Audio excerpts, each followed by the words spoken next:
loncat di tempat doang. Nggak cancel ya. Iya, nggak cancel. Tetap bisa memberikan slow evac dengan RWM. Dan juga kayak ini mendinai Harit juga gak sih? Kayak lumayan susah nih Harit ketemu Yves. Iya.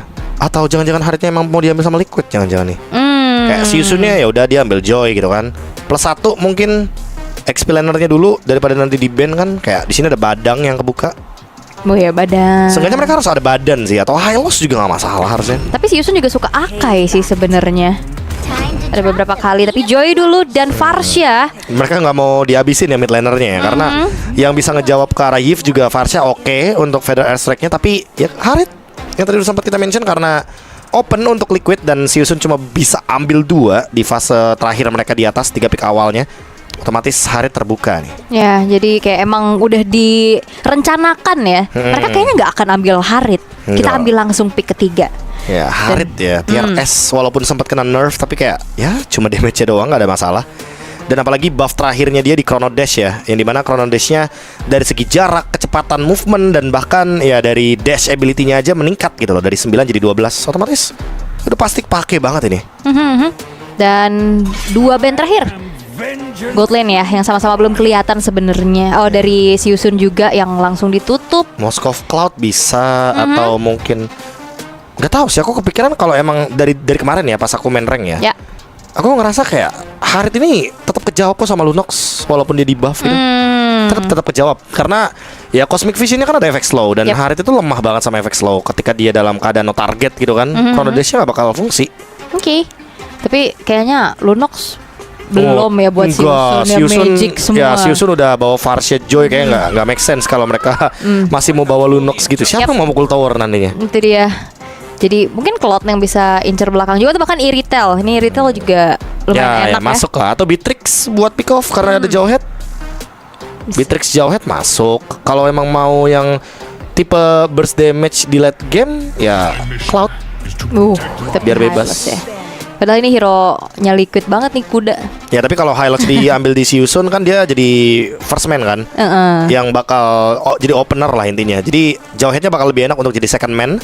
Lalu nanti dia bisa ngelakuin ejector ke arah dari Harit atau bahkan mungkin dari Yves-nya. Soalnya memang butuh ini ya, frontliner tambahan lagi kan. Butuh frontman. Iya frontman. Ya, orang depan maksudnya. Orang depan. Butuh frontman guys. Front office. Wow. Nah Gatotnya diambil. Wow. Oke, Gatotnya diambil ya karena opsi hero badannya udah mulai habis. Apa yang tersisa? Mungkin glue. Glue paling mentok-mentok ya. Lukas Enggak juga sih. enggak ya. Lukas bonyok sih ini. Terlalu ringkih riskan ya, terlalu riskan. Paling kalau mau yang bener-bener badan ya Hilda juga ban ya. Habis dong Hilda. Yang Ya glue doang sih paling masuk ya akal. atau Akai EXP ya gitu kayak. Ya kayak boleh. Tetap Lukas. Tetap Lukas dia ya. Win rate 20% ya. Teman-teman bisa bayangkan ya 10 kali pick win rate 20%. Jadi memang sekecil itu dan sesedikit itu win rate dari Lukas di patch sekarang. Emang masih belum terlalu power hero ini ya. Kayak udah bisa di counter juga sebenarnya. Udah ngerti caranya gimana. Unleash the Beast ya udah cabut gitu loh. Ngapain perang? Yap. Dan satu hero untuk ini fleksibel soalnya nih Gatot kacanya ya. Bisa di Widi, bisa di Aran. Tapi kalau misalkan emang mau main agresif juga ya masih ada Khalid. Khalid sih paling. Buat Widi Atau Badang jangan-jangan. bisa. Badang Widi kan belum sempat ini kan. Atau belum bahkan sempet kan. badangnya Aran Badangnya kan. Aran, iya. Oh zaman sebelum badang kayak Waduh, sekarang. Badang DHS tuh sama Heptasis. Badang Diablo. Badang Diablo bener-bener. Badang Diablo agak beda soalnya ya. Damage dia buat. Tapi emang kombonya sekarang lagi kayak gitu sih. Gatot, Badang. Jadi emang beberapa kali kita melihat Valen EXP Valen EXP buat ketemu sama Lukas. Iya, karena di level 4-nya itu bakal annoying banget buat Lukasnya. Dan sama-sama punya Unleash the Beast. Cuma bedanya ingat, kalau misalkan Valentina itu lebih punya damage yang eksplosif di early game. Dan dia bisa menggunakan dua ultimate di waktu yang bersamaan. Ya itu di cooldownnya ya. Ya cooldownnya kan, karena Unleash the Beast itu gak punya cooldown. Sementara kalau pakai Valentina di level 4 itu dikali 1,6 detik gitu loh. Jadi ya otomatis membuat cooldown dari IMU-nya jauh lebih cepat. Itu dia, kayak Lukasnya masih belum ready ultinya, ini udah bisa ulti lagi Valentinanya. Dan ya kita akan melihat seperti apa untuk game yang pertama di match ketiga kita di hari ini. Pertemuan antara tim Liquid ID dan juga Siusun. Valentina EXP yang dimunculkan 4 magic damage yang dimiliki oleh tim Liquid ID, mampukah di-convert menjadi kemenangan? Well, let's see. Dan ini dia Land of Dawn akan menjadi saksi Best of 3 series game pertama. Mampukah Season menyelesaikan bagaimana clean sweep yang terjadi sedari hari pertama bagi tim Liquid yang belum terhentikan, atau jangan-jangan tim Liquid memang masih punya asa yang begitu luar biasa untuk mempertahankan win streak mereka. Ya, biasanya kayak ada plot twist ya. Kayak tadi juga di match kedua banyak yang tidak terduga-duga kan. Bener. Kayak tiba-tiba Onyx ID terpleset. Atau mungkin yang kayak tadi jatuhnya kayak EVOS Holy contohnya yang mungkin hampir bisa 2-0 tapi dibalikin di game keduanya kan. Yap, dan ini dari segi set talent emblemnya ya, untuk basic common emblem juga bagi Valentina EXP. Nah ini nih yang paling menyebalkan adalah karena seperti kita tahu ya bahwa Aran di sini akan memiliki poke damage yang jauh lebih dominan di laningnya kalau dibandingkan dengan Lucas yang dibawakan oleh Nijas. Ya, ini Aran juga aktif banget ya untuk bisa menghentikan bagaimana screening out yang bisa dilakukan oleh Brantizi. Tapi kalau ngeliat dari match pertama tadi pas berhadapan sama Bigatron Alpha, Brantizi ini kayak sering banget miscom, kayak dia di depan sendiri dimakan akhirnya. Tapi Iron Shiki di arah top lane terkena first blood kali di tangan dari Ryzen yang sudah menginjak level 4-nya. Wah ini dia duo Filipin, Nomad dan juga Ryzen ya ternyata langsung bergerak dengan movement yang begitu agresif.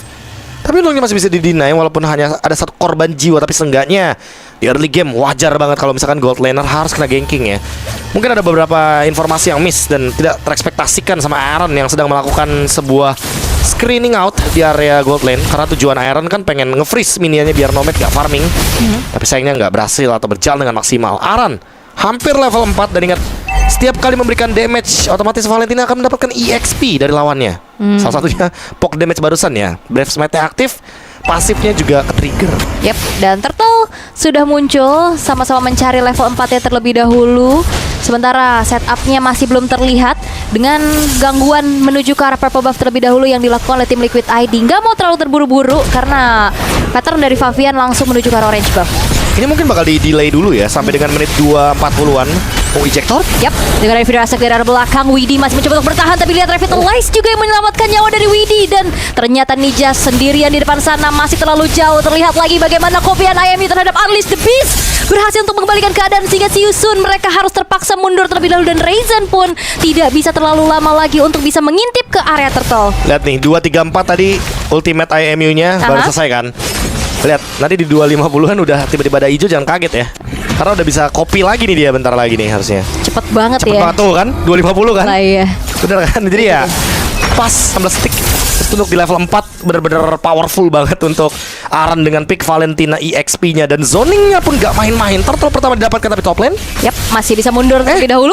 Itu dia, Favian masih punya Evil Queller. Tapi dengan ada ejector, Favian terjebak sendirian di depan sana. Dengan backupan yang sempat dilakukan oleh Widhi, namun ada balasan pula yang dilakukan. Widhi bertahan squad tenaga di paling depan, namun damage yang diterima terlalu banyak sehingga kali ini 2 tukar 1 yang dialami untuk tim Liquid ID. Wah, pertukaran yang sebenarnya cukup oke.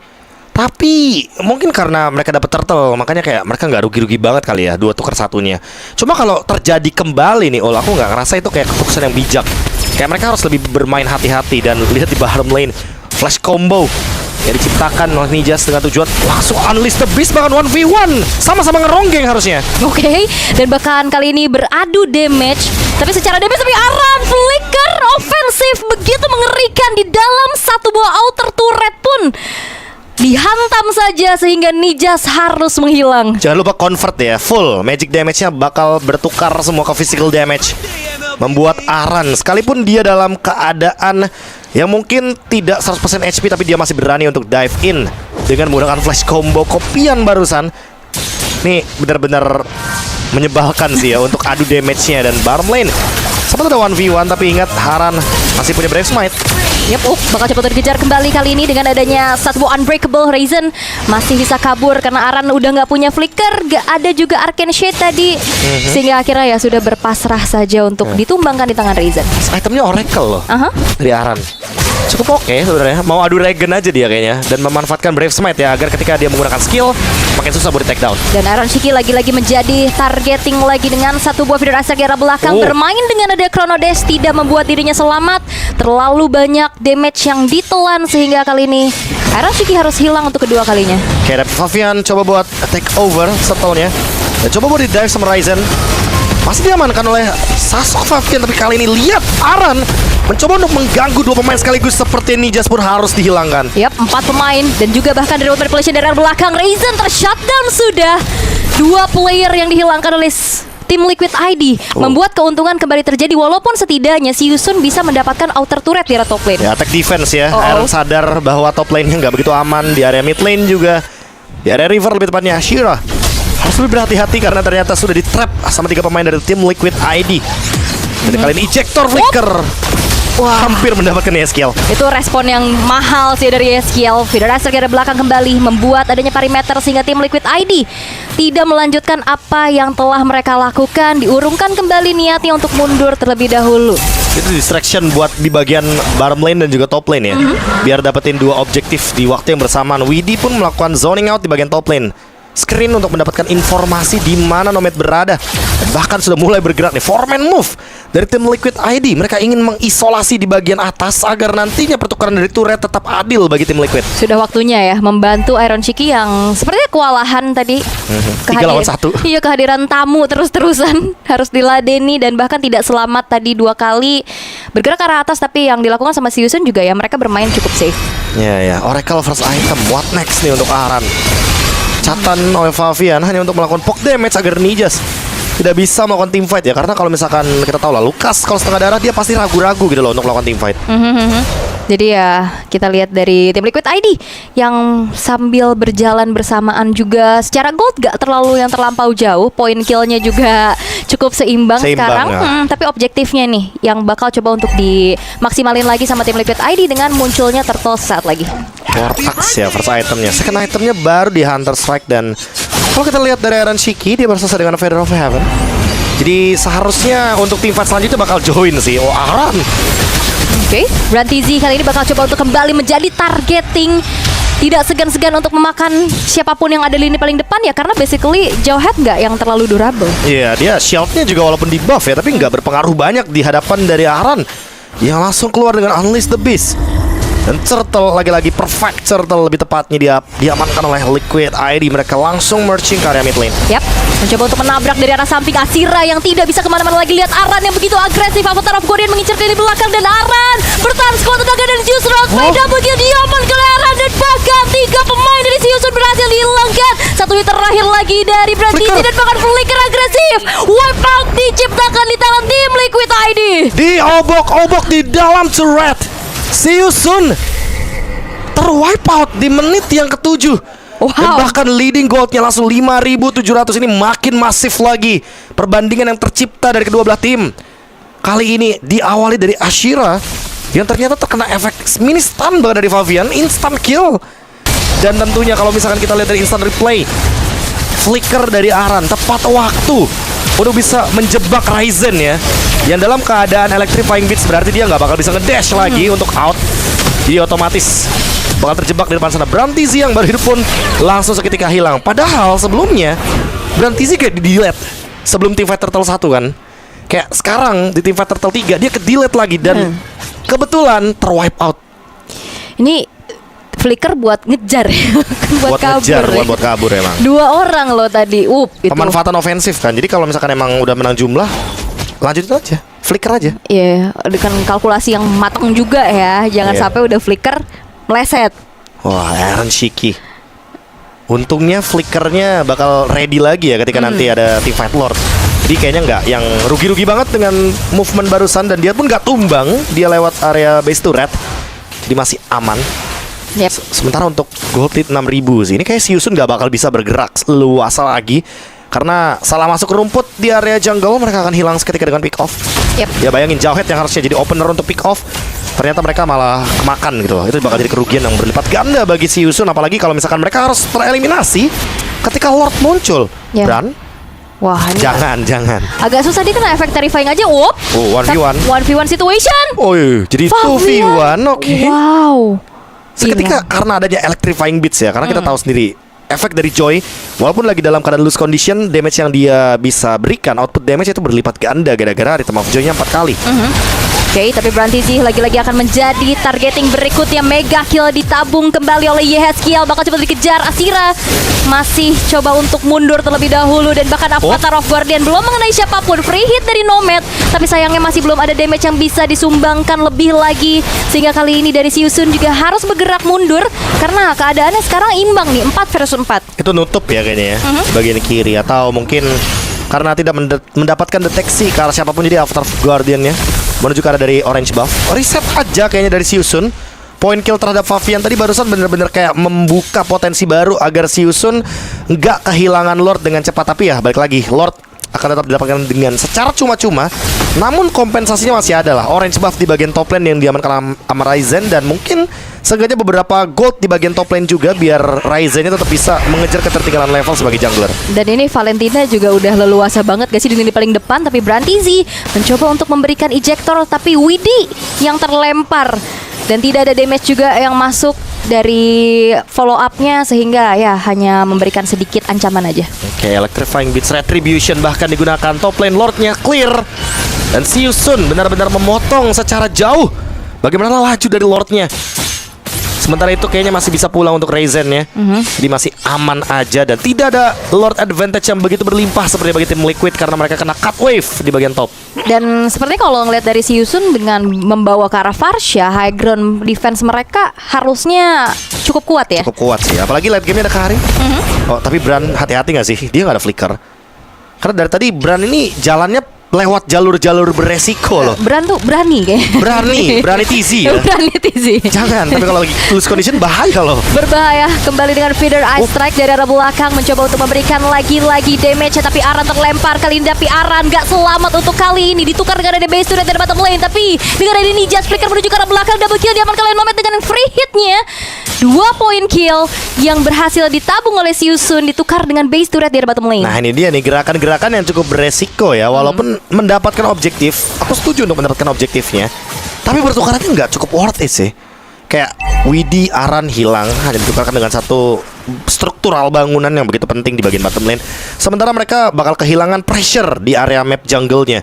Dan ini kayak, kalaupun nanti mereka bakal kembali lagi, udah pasti bakal di setup duluan. Dan bahkan Council Play mencari korban baru. Hanya saja Iron Shiki sendirian terdeteksi, dan ini udah terlalu jauh untuk bisa mendapatkan ejector combo dengan flickernya. Ya, dengan Iron Shiki juga cukup tenang ya. Dia walaupun tadi berpapasan di area rumputan, gak buru-buru juga mengeluarkan flickernya. Hanya cukup dengan Chrono Dash, dan Aran ini selalu ya bisa mendapatkan ke arah Unleash the Beast-nya juga. Iya, emang kayaknya dari tadi dia maunya Unleash the Beast aja udah. Nggak ada yang lain. Nomad. Oke, Nomad kali ini dengan adanya Speedy Light Wheel, Aran terlalu tebal untuk bisa ditumbangkan, tapi Brantizi lagi-lagi akan menjadi korban. Flicker menuju ke arah belakang. Iron Shiki membuka zaman force. Golden Staff evac ya. Hanya dengan 3 modal basic attack dari Kari, true damage-nya pun berlimpah banget, langsung menghancurkan shield dari Harit. Yap. Dan dipaksa untuk mundur saja, men-trigger 1 buah resource spell. Udah cukup untuk bisa membuat dari Brantizi akan mengurungkan kembali niatnya untuk bisa memberikan sedikit inisiasi kejutan, karena tim Liquid ID juga nggak mau yang paksa tim fight. Mereka akan menunggu Lord yang sesaat lagi akan muncul. Ini jujur ya, winning condition tim Liquid masih terbuka dengan bebas. Tapi kalau mereka melakukan ya mistake yang begitu kecil kayak tadi di bottom lane, dan terulang lagi nih, ini kan udah mulai masuk menit 13 kan. Yang dikhawatirkan adalah Karinya ini loh yang bakal bersinar nantinya, karena Karinya KDA main oke 3-1-3. Jadi secara farming dia mendapatkan farming yang stabil, bahkan item juga dia udah punya golden staff juga salah satunya. Menurutku nggak boleh terlalu lama sih untuk membiarkan si Karinya ini bebas. Dan itu mungkin akan menjadi tugas dari Aran dan juga Yehezkiel, selaku 2 orang yang bisa langsung jump in ke belakang. Jadi harus di trap ya di dalam area of effect yang besar juga. Tapi tim Liquid ID sekarang harusnya akan lebih jauh berhati-hati sambil menunggu Lord yang sudah mereka dapatkan juga. Dan ini dia dari Gold Grave-nya memang dipegang sama tim Liquid ID, cuman agak sedikit fluktuatif ya. Agak naik sedikit tadi ya. Dan itu sebuah kekalahan yang cukup menyakitkan sih, karena mereka sebenarnya bisa loh untuk leading 8.000 atau 10.000 gold. Tapi ketahan jadinya tadi kan. Yap. Ya sekitar ada 6.000 sampai dengan 8.000 gold lead sekarang. Tinggal gimana caranya tim Liquid memicu flicker yang dimiliki sama Nomad, karena Nomad akan berada di belakang. Feather Airstrike sakit banget ya, skill bahkan sampai Winter Crown pun ke-trigger. Ya, tapi nggak tumbang. Dan bahkan Feather Airstrike-nya udah ke-trigger di saat Lord-nya akan masuk di area bottom lane. Ini dia 15 menit yang menjadi game rata-rata menjadi milik tim Liquid ID kah? Tapi masalahnya sekarang Lord-nya pun sudah mulai terdefense pelan-pelan dengan ada damage per second yang cukup tinggi dari Nomad. Nomad push dari arah belakang, Brandisi kembali dijebak kali ini, unstoppable diaman kali Yaskia, dan bahkan Nijasnya pun tidak terselamatkan. Berfokus lagi satu persatu, ter-shutdown sudah tapi double kill. Diaman kali Iron Shiki dan triple kill. Bahkan dikantongi dan menuju kemenangan di depan mata menjadi milik dari tim Liquid ID. Perfect win, wipe out berkali-kali dan bahkan sampai dengan zoning yang tidak ada ampunnya. Tim Liquid ID langsung secure game yang pertama. The real average game time Average 15 game time menit.